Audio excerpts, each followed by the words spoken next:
عشاق صف في كل مكان، تحياتي لإلكم. اليوم رح أخذكم على 5 مطاعم تركية، ملوك الأكل التركي. الشيء لازم تعرفوه، أولاً هدول عبارة عن تجربة شخصية وليس عبارة عن إعلان أبداً، لأنه فعلاً اللقمة الطيبة تستاهل تعرفوا عنها. الشيء الثاني ولا لكم، ليش نكتر حكي؟ خلينا نبدأ الرحلة.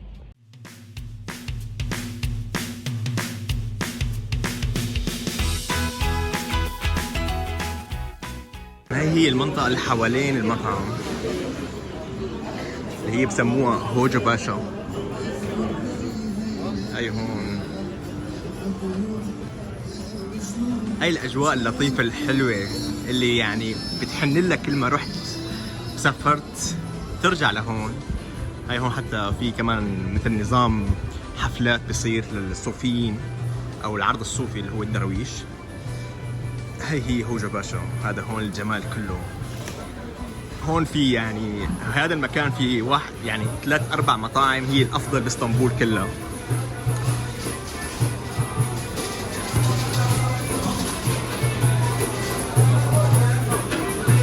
هذا هون عم بيحتفلوا ولا حدا؟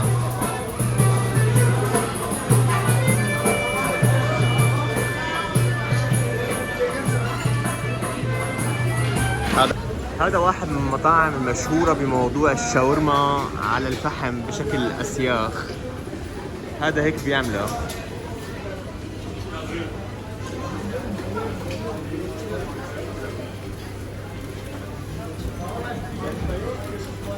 شوفوا هاي الشاورما هيك بتقدم كسيخ وليس كمثل العادة.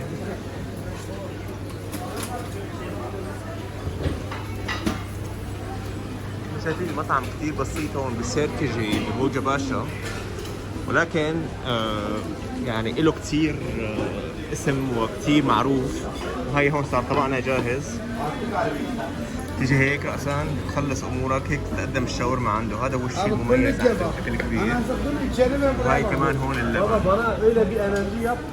هلا بقى خلينا نجرب، رح ناكله من السيخ بشكل مباشر.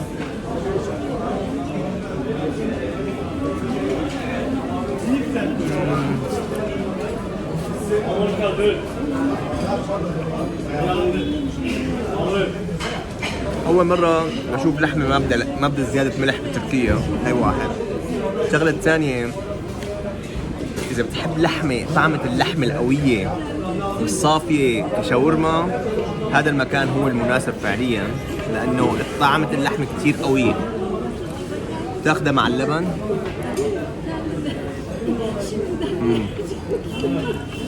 اللبن البلدي القديم اللذيذ صراحة.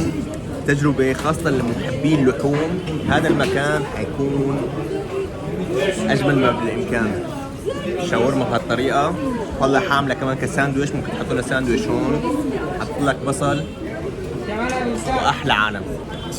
بعدنا خلصت تقريبا، بقدر أقول فعلا طعمة اللحمة طعمة قوية جدا لذيذة.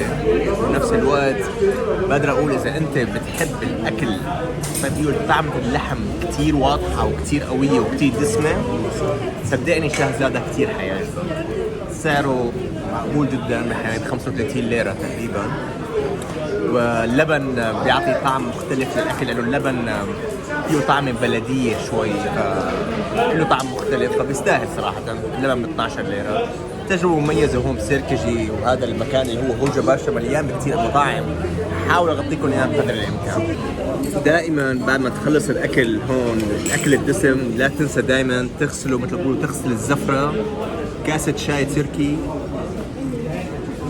فعلا بتخلي الموضوع يصير خف على المعدة وألذ، والعادة بتصير طيبة جدا. لأنه بعد الأكل الدسم ممكن تقلب على ظهرك بقى وخلي حدا يشيلك. على الآخر مثل ما شايفين ما شاء الله الحياة موجودة وبقوة.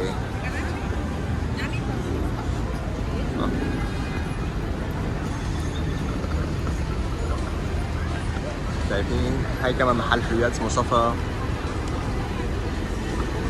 نحن بقى بدنا نخلي الترام بظهرنا ونكمل لقدام لنوصل لشيء اسمه هوجا باشا. طبعا اقعدوا شوي هيك تلذذوا معي بهالمناظر التي قد تكون صعبة لكثير ناس يشوفوها هيك.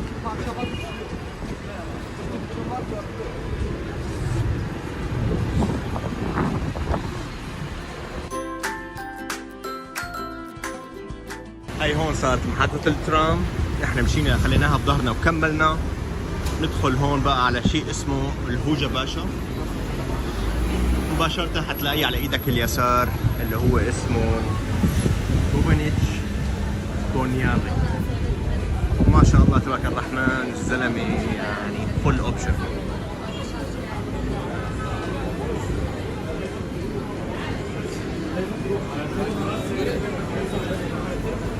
اهلا اهلا اهلا السلام عليكم. طبعا هذا هو الشيف. Thank you. Welcome. Welcome. السلام عليكم. The kitchen is here. You can take some video. عم ندخل نشوف المطعم. Upstairs and everything. اوكي لنشوف بقى. هاي هون عندهم البيدي. البيدي فظيعة جدا كمان، طيبة جدا هون. هاي هون مباشرة نحن عم نقول لكم الموضوع من إلى. هذا هون هو تقريبا هذا المكان بيتم صنع واحدة من أشهى وأكبر الأطباق وأشهاها طبعا. كمان يعني وشوفوا هون كمان عنده اللحم.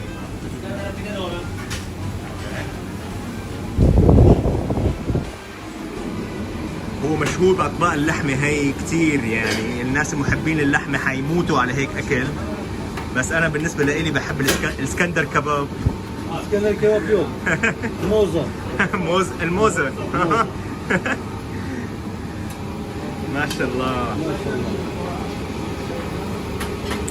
يا عيني. العب.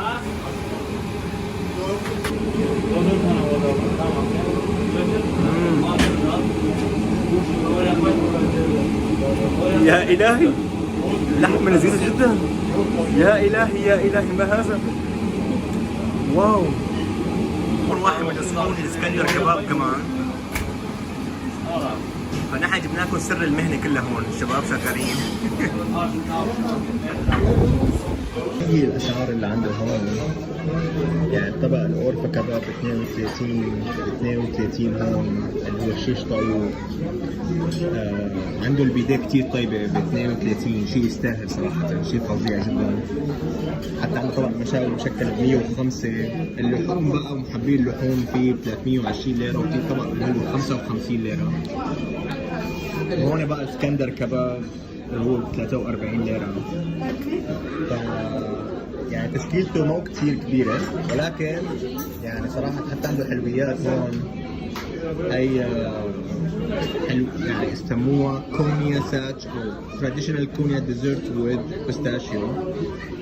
يعني نوع من انواع الحلويات الخاصة بكونيا، اللي هو هذا مطعم من كونيا من وسط تركيا جاي.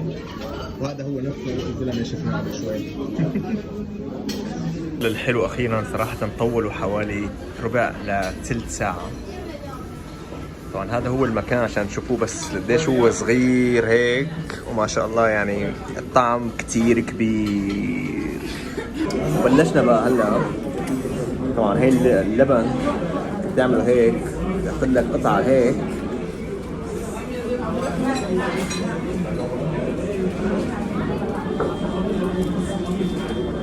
شيء مش طبيعي، غرام، شيء عبارة عن انتقام يا ويلي. طبعا هي اسكندر فوق بتكون لحمة وتحت بيكون في خبز كمان. بتاخذها هيك بتعمل هيك مع بعض.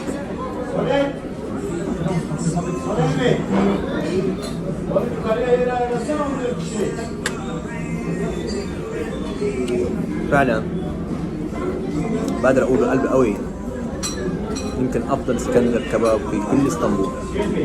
شيء رائع، شيء رهيب، شيء لذيذ، شيء جميل. بتقول يا الهي الطعم الطيب.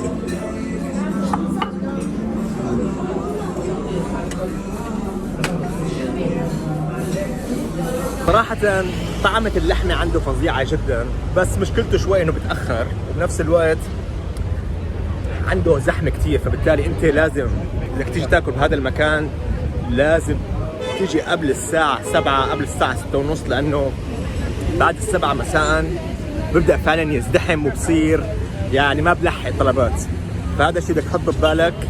ولكن مطعم فعلا لذيذ كويس وسعره مناسب نسبيا، بس كمان مثل ما حكينا احيانا ما بكون عنده شيء، احيانا الخبز عليه مصاري، فيعني كل مطعم له ايجابيات وسلبيات. طبعا انا دفعت حق الوجبه، فبالتالي لا هو لا اعلان ولا شيء. انا اخر شيء كلفتني القعده تقريبا حوالي 55 ليره اسكندر كباب، وكانت هاي هون محطة الترام. هذا هون هوجة باشا. هون بقى بتدخل جنب توركسل. في عندك هذا المطعم عنده اللي هو بسموها تشي كوفتا، شي غرام وشي رهيب جدا وشي لذيذ وشي رائع. هنشوف هلا هل هو موجود ولا لا.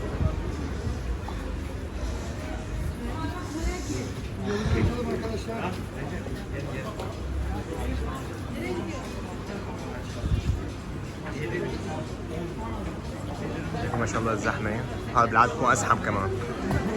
يعني شوي هون القعدة تبعته. هاي هون الأسعار. 7 ليرات السندويشة، اللبن ب3، يعني صار 10. أسعاره جدا رهيبة، وطعمه هلا حتشوفوا إنه أروع كمان. طبعا هلا حنورجيكم لكم الأكلة شو هي. هي تعتبر من الأكلات التركية الشعبية، وبنفس الوقت على فكرة في بلاد الشام سوريا ولبنان في عندنا نفس الشيء اسمه كبة نية. شوفوا شلون عم تسويها هيك. Aynen video çekelim. مرحبا. مرحبتين. كيفك؟ بدي اياها حرة. بدك حرة؟ ايه وكتر لي ليمون وملح كمان. ملح ما في عنا. ما بتحطوا ملح؟ ما بتحط. بدك ليه؟ بدك ليمون؟ ايه حط لي ليمون. افتح لنا الكيس ده يلا هدي. ها هاي ماسك. يا عيني عليك امسكها هدي يلا كمل. وهيك بقى هلا بعد ما حطينا شوية ملح ندخل هيك.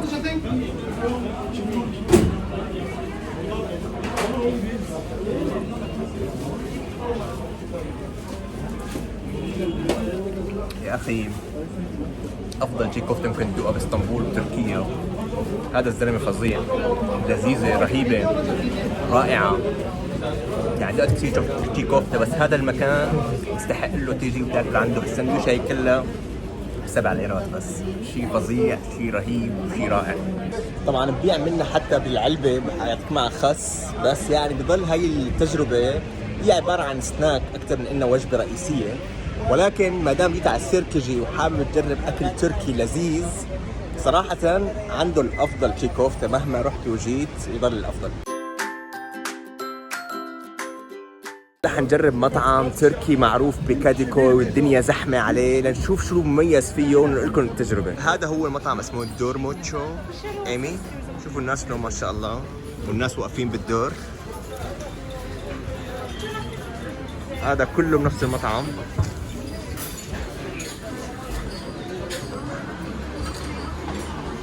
هاي هون المطعم من جوا، ما شاء الله تبارك الرحمن، الدنيا زحمة. It's very nice. Hello Patrick, how are you doing? Are you prepared for...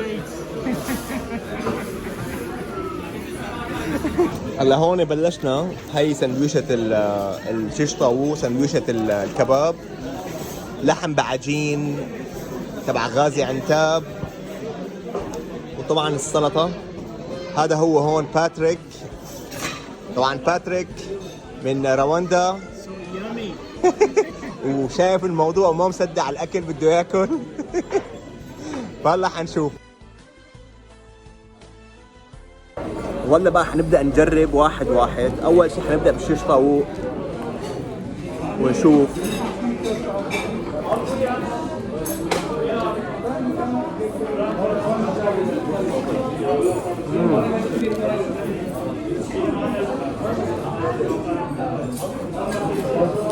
Very good.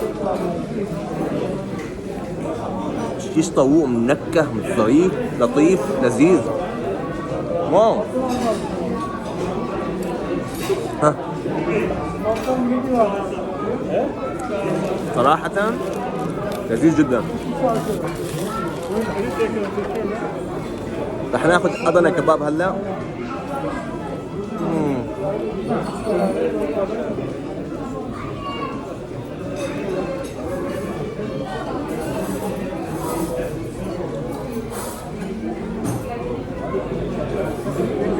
كنا عم تصور كنت عم باكل كمان.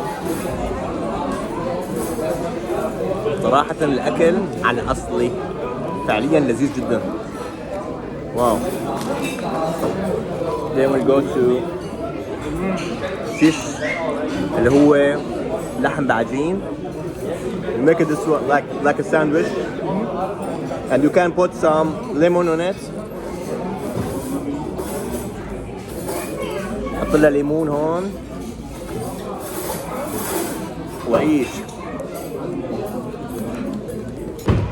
نكمل بقى هون مع اللحم العجين. حطينا ملح وفلفل وكمان حطيت لها كمان شو ليمون.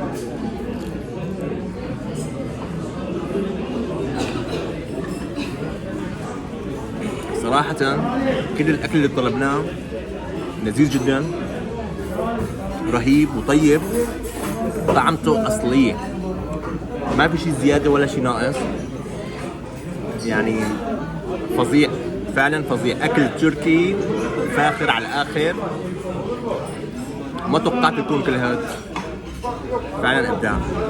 نهيناها هيك بالشاي.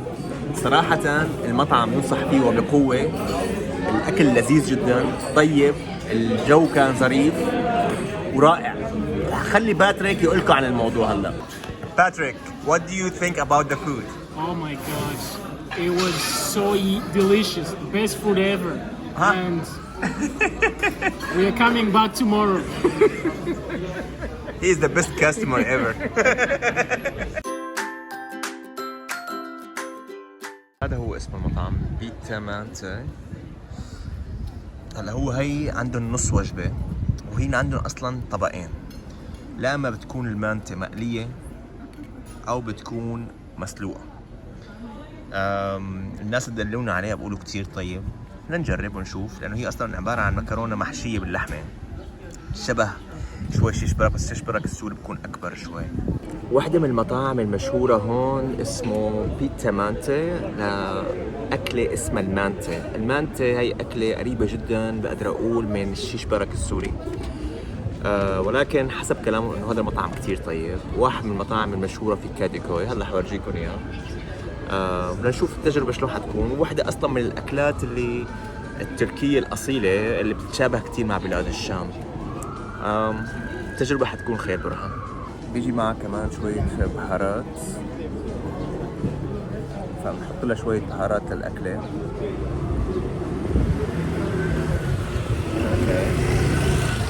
شكل ظريف، أكيد لازم شوية ملح.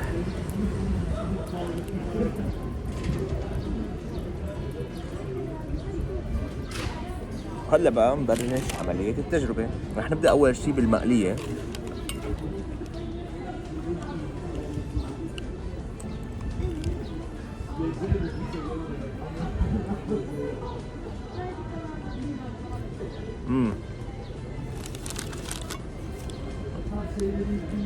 طعم ظريف،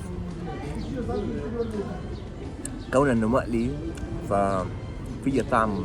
طبعا لازم تحطوه مع اللبن اكثر، بس اللبن ما كتير يعني ثقيل مثل ما نحن بنعمله الشيش برك. طبعا انت بامكانك تقول لهم بدي اياها مع توم ولا لا، يعني جارليك ولا لا، حطوا لك مع جارليك.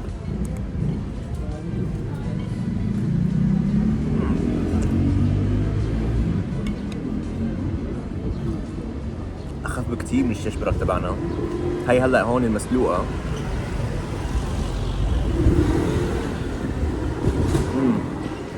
مسلوقه كانه مكرونه مع لحمه، بس المقليه هي فعليا شوي صراحه بتكون طعمتها مميزه اكثر.